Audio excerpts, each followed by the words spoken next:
There's the exhaust. Huge hole. Massive hole.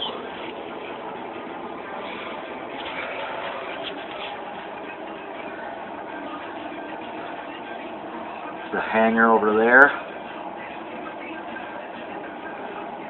And here's this side with the hanger. I sprayed the hooks with silicone.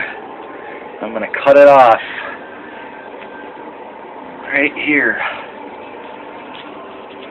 Cut it off right here, just past this bracket,